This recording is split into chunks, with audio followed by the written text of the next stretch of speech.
నమస్కారం. ఏపీ టుడేకి స్వాగతం. అమరావతి పేరుతోటి తెలుగుదేశం ప్రభుత్వం 2014 నుంచి 19 వరకు ఆంధ్రప్రదేశ్ ప్రజలను ఏ విధంగా మభ్యపెట్టిందో, ఏ విధంగా మోసం చేసిందో అదే పందాకి మళ్ళీ తెరలేపింది అనేది నిన్న ఏదైతే మున్సిపల్ శాఖ మంత్రి పొంగూరి నారాయణ గారి మాటల ద్వారానే మనకి స్పష్టంగా అర్థమైంది. ఆయన ఏం చెప్పారంటే మనందరికీ తెలిసినటువంటి విషయమే. ఆయన చాలా క్లారిటీతో చెప్పారు. 15,000 కోట్ల రూపాయలు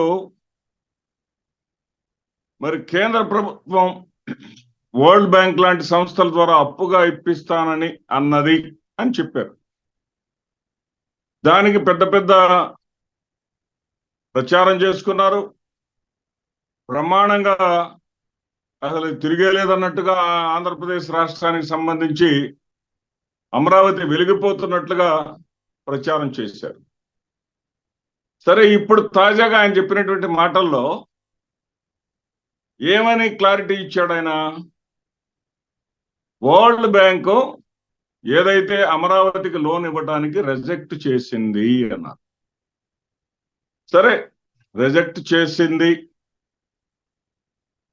అనే విషయం యథార్థం. మంత్రి గారు సిన్సియర్గా నిజాయితీగా మీ నోటితోటి మీరు ఒప్పుకున్నారు. ఇది బానే ఉంది. అయితే పబ్లిక్ డొమినియన్ లో పెట్టాలి కదా. ఎందుకు తిరస్కరించారు? అమరావతికి లోన్ ఇవ్వటానికి ఎందుకు తిరస్కరించారు? గతంలో వైఎస్ఆర్సిపి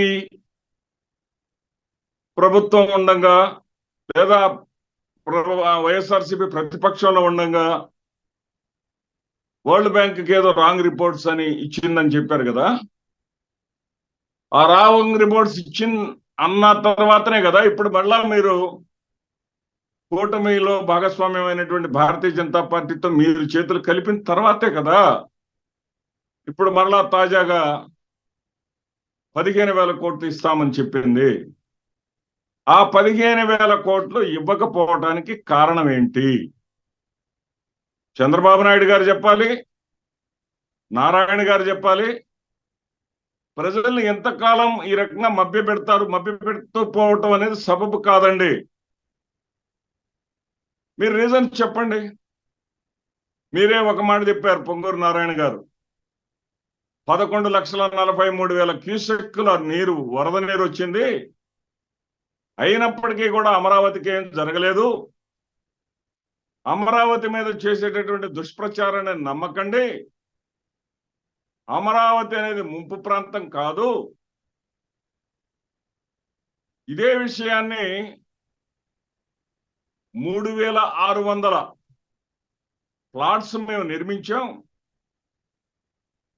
సెక్రటేరియట్ నిర్మించాం, హైకోర్టు నిర్మించాం. నిజంగా చెప్పండి నారాయణ గారు, 3,600 ప్లాట్ల ఎక్కడున్నాయి సార్ అక్కడ? ఒకవేళ 3,600 ప్లాట్లు మీరు నిజంగా నిర్మించి ఉంటే ఆ ప్లాట్లను వచ్చేసి వరల్డ్ బ్యాంక్ వాళ్ళు చూడలేదా, పరిగణలోకి తీసుకోలేదా? మీరు చెప్పినటువంటి మాట ఏంటంటే 3,600 ప్లాట్లని ఇటు చెన్నైకి హైదరాబాద్కు చెందినటువంటి ఐఐటి నిపుణులు 2014 నుంచి 2019 కాలం వరకు అప్పటి తెలుగుదేశం ప్రభుత్వం నిర్మించినటువంటి కట్టడాలన్నీ కూడా చెక్కు చెదరలేదు. కాబట్టి ఈ ప్రాంతము వాటర్ అబ్జార్బ్ ఎంత చేసుకున్నప్పటికీ కూడా ఈ ప్రాంతం రాజధానికి అనుకూలమైనటువంటి ప్రాంతమేనని ఆ నిపుణులు తేల్చేశారు అని చెప్పారు. సంతోషం. అందరికీ కావాల్సింది కూడా అదే. అమరావతి నగరంగా మీరు ఎప్పుడు అభివృద్ధి చేస్తారు? మరి ఇది నిజమైతే ఈ ఐఐటి నిపుణులు తప్పందామా? వరల్డ్ బ్యాంక్ తప్పందామా? వరల్డ్ బ్యాంక్ ఎందుకని అమరావతికి లోన్ ఇవ్వటానికి ముందుకు రాలేదు. దీనికి సరైనటువంటి సమాధానం చెప్పండి. అదేవిధంగా మీరు ఒక అంశాన్ని కూడా ప్రస్తావించారు. ఏంటంటే అది ఇక్కడ ఈ ప్రాంతంలో వరద ముప్పు లేదు అంటూనే భవిష్యత్తులో వరద రాకుండా ఉండటం కోసం కొండవీటి వాగు, పాలవాగు, అదేవిధంగా గ్రావిటీ కెనాల్స్ ని మేము వెడల్పు చేస్తున్నాం, వాటి యొక్క విడ్త్ పెంచుతున్నాం, అమరావతికి ఎలాంటి ముప్పు లేకుండా చూస్తున్నాం అని చెప్తున్నారు. అంటే దీని అర్థం ఏంటంటే నారాయణ గారు, ఇప్పటివరకు ముప్పు ప్రమాదం ఉందనే కదా. మీరు అదొక్కటే కాదు, మరొక ప్రధానమైనటువంటి అంశాన్ని కూడా చెప్పారు. ఈ 3 అంశాలే కాకుండా ఒక టీఎంసీ లోపు కొన్ని చోట్ల 0.5 టీఎంసీ, కొన్ని చోట్ల టీఎంసీ, ఒక టీఎంసీ మేర నీరు నిల్వ ఉండేటట్లుగా చిన్న చిన్న రిజర్వాయర్లు ఒక 1/2 డజన్ మేర కడతా ఉన్నారండి. నీరుకొండ ఒకటి, పెదపరిమ ఒకటి, కృష్ణాయపాలెం ఒకటి, శాఖమూరు ఒకటి, వైకుంఠపురం ఒకటి, లాం వద్ద ఒకటి. మరి ఇవన్నీ కట్టడం అనేది రేపు ఎండాకాలం లోపలనే, అంటే రాబోయేటటువంటి వర్షాకాలం లోపలనే మీరు పూర్తి చేస్తామన్నారు. ఇంతవరకు బాగానే ఉంది. ఇవన్నీ మీరు వరల్డ్ బ్యాంక్కి చెప్పలేదా? మీరు ఏ విధంగా ఖర్చు పెట్టబోతున్నారు ఈ యొక్క అమరావతి ప్రాజెక్టుకి, ఏ విధంగా నిర్మాణం చేయబోతున్నారు, ఈ విషయాలన్నీ వరల్డ్ బ్యాంక్కి చెప్పి మెప్పించటంలో మీరు ఫెయిల్ అయ్యారా? లేకపోతే మీ మీద నమ్మకం లేక వరల్డ్ బ్యాంకు ఏదైతే పాత స్టాండ్కి కట్టుబడి ఉన్నదా? సరే, ఇప్పుడు వరల్డ్ బ్యాంకు కాదన్నది, ఇప్పుడు ఏ బ్యాంకు ద్వారా మీరు లోన్ తీసుకురాబోతున్నారు? ఇప్పుడు మీరు ఒక మాట కూడా చెప్పారు, వర్షాల కారణంగా జంగిల్ క్లియరెన్స్ ఆగిపోయింది. ఏమంటే వర్షాల కారణంగా జంగిల్ క్లియరెన్స్ ఆగిపోయిందని ఒకవైపు చెప్తూనే, జంగిల్ క్లియరెన్స్ కోసం కోట్లాది రూపాయలు ఇప్పటికే ప్రభుత్వం తరపున బిల్లులు చేసుకున్నది నిజమా కాదా నారాయణ గారు? ఇక మరొక ప్రధానమైనటువంటి అంశం, మీరు ల్యాండ్ పోలింగ్ లో కూడా ఒక కొత్త అంశాన్ని ఈ రోజు తెర మీదకి తీసుకొచ్చారు. మీరు స్పోర్టివ్ గా ఒప్పుకున్నందుకు కూడా మిమ్మల్ని అభినందించి తీరాల. ఎందుకంటే మీరు ఏమన్నారంటే, వాళ్ళకి అనేకమైనటువంటి సందేహాలు ఉన్నాయి రైతులకు. ఇప్పటికీ ఆ సందేహాలన్నిటి కూడా నివృత్తి చేసిన వెంటనే వాళ్ళందరూ కూడా ల్యాండ్ ఇవ్వటానికి సిద్ధంగా ఉన్నారు అని. వాళ్ళు ల్యాండ్ ఇవ్వటానికి సిద్ధపడితే నేనే స్వయంగా వాళ్ళ ఇంటికి వెళ్ళి వాళ్ళకి అగ్రిమెంట్ పత్రాలు అందజేస్తాను అని చెప్పారు. మరి దీని అర్థం ఏంటి నారాయణ గారు, చంద్రబాబు నాయుడు గారు? ఇప్పటి వరకు చంద్రబాబు నాయుడు గారి ముఖం చూసి, చంద్రబాబు నాయుడు గారి సమర్థత చూసి, చంద్రబాబు నాయుడు గారి మీద నమ్మకం ఉంచి 33,000 ఎకరాలు ఇచ్చారు అన్నది అబద్ధమా? అంటే ఇవ్వాల్సినటువంటి భూములు ఉన్నాయన్న సత్యాన్ని ఇన్నాళ్ళకి మీరు బయటపడి చెప్తా ఉన్నారు. కానీ ఈ ప్రాంత వాసులందరికీ కూడా ఆ సత్యం ఎప్పటి నుంచో తెలుసు. అక్కడ ఏదైతే మీరు పదే పదే చెప్పుకుంటున్నారో 33,000 ఎకరాలు అని చెప్పేసి, వీటిల్లో ఒక 100 అటు ఇటుగా కేవలం 20,000 ఎకరాలకు మాత్రమే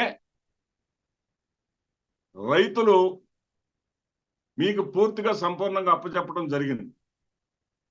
ఆ పై 13,000 ఎకరాలు, 13 నుంచి సుమారు సబ్జెక్టు కరెక్షన్ 13 నుంచి 14,000 ఎకరాల దాకా వాళ్ళైతే ఇప్పటికే అంగీకరించలేదు. ఇది యథార్థం. కానీ విచిత్రం ఏంటంటే అంగీకరించిన వారికి, అంగీకరించని వారికి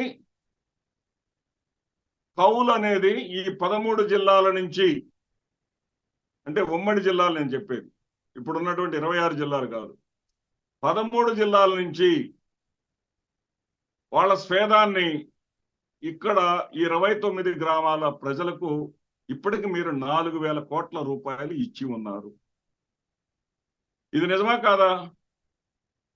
4,000 కోట్ల రూపాయలు చిన్న అమౌంట్ కాదు.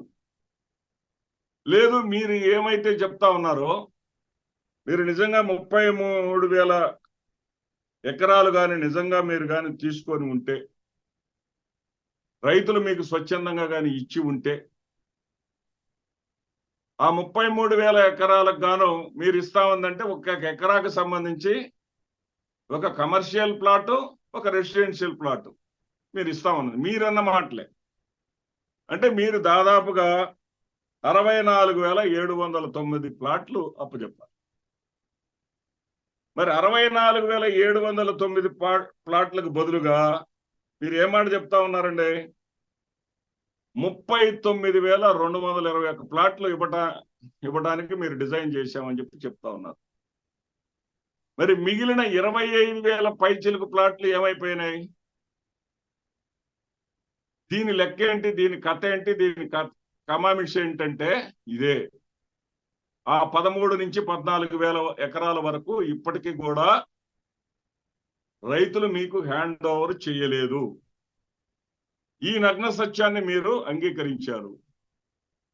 అయితే గత 2014 నుంచి 19 వరకు అధికారంలో ఉన్నప్పుడు కానీ, ఇప్పుడు కొత్తగా అధికారంలోకి వచ్చిన తర్వాత కానీ ఒక్కటంటే ఒక్క ప్లాట్ అయినా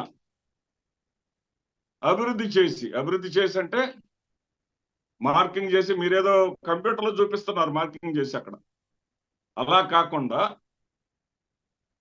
మీరు దానికి రోడ్డు, విద్యుత్తు,